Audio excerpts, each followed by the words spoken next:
82 साल के समाजवादी पार्टी के संरक्षक मुलायम सिंह यादव का सोमवार को निधन हो गया। उन्होंने गुरुग्राम के मेदांता अस्पताल में सुबह 8:16 पर अंतिम सांस ली। वे यूरिन इन्फेक्शन के चलते 26 सितंबर से अस्पताल में भर्ती थे। सैफई में मंगलवार को मुलायम का अंतिम संस्कार किया जाएगा। मुलायम सिंह यादव ने जीवन में कई तरह की मुश्किलें देखी। वे कई दलों में शामिल रहे और बड़े नेताओं की शागिर्दी भी की।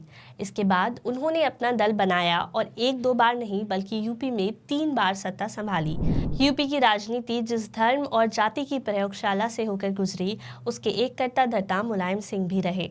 तो आज की वीडियो में हम आपको सुनाएंगे नेताजी की 3 ऐसे किस्से जो उनकी शख्सियत के बारे में बताने के लिए काफी होंगे।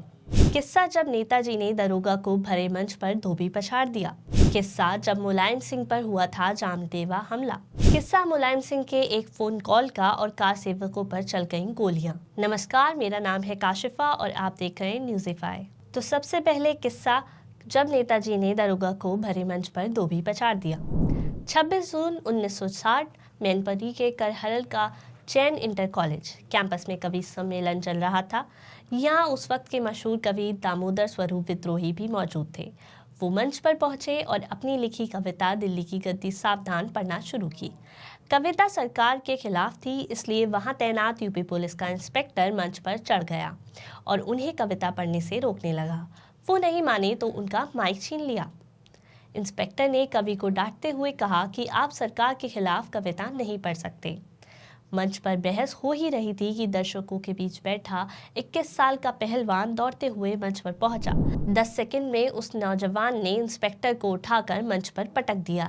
ये नौजवान कोई और नहीं बल्कि मुलायम सिंह यादव थे। किस्सा जब मुलायम सिंह पर हुआ था जानलेवा हमला। तारीख 4 मार्च 1984, दिन रविवार। नेताजी की इटावा और मैनपुरी में रैली थी। रैली के बाद वो मैनपुरी में अपने एक दोस्त से मिलने गए। दोस्त से मुलाकात के बाद वो 1 किलोमीटर ही चले थे कि उनकी गाड़ी पर ताबड़तोड़ फायरिंग शुरू हो गई। गोली मारने वाले छोटे लाल और नेत्रपाल नेताजी की गाड़ी के सामने कूद गए। करीब आधे घंटे तक छोटे लाल और नेत्रपाल और पुलिस वालों के बीच फायरिंग चलती रही। छोटे लाल नेताजी के साथ ही चलता था, इसलिए उसे पता था कि वे गाड़ी में किधर बैठे हैं। यही वजह है कि उन दोनों ने 9 गोलियां गाड़ी के उस हिस्से पर चलाई जहां नेताजी बैठा करते थे।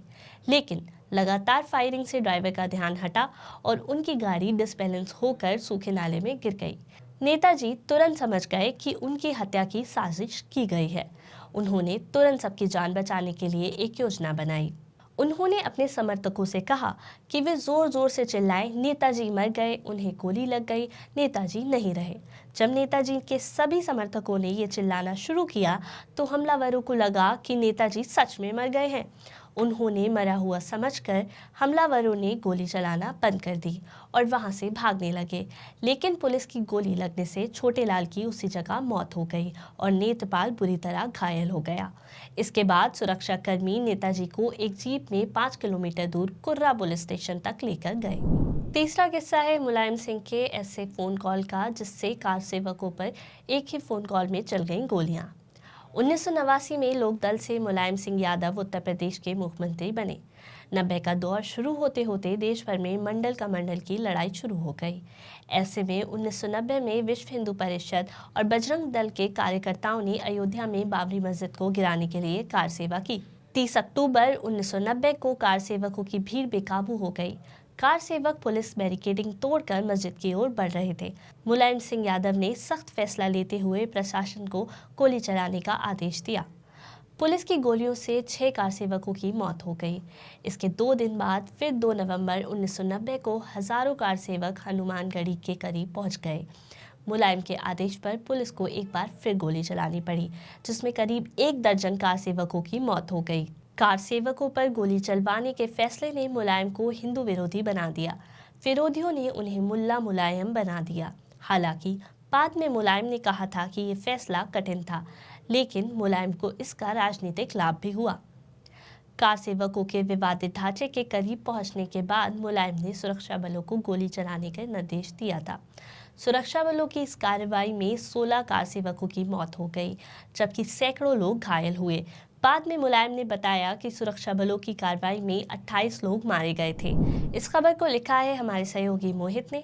ऐसी ही शानदार खबरों के लिए हमारे चैनल को सब्सक्राइब करते चलें और साथ में नोटिफिकेशन बेल आइकन पर भी क्लिक कर दें, जिससे हमारी कोई भी वीडियो आएगी तो आपको पता चल जाएगा।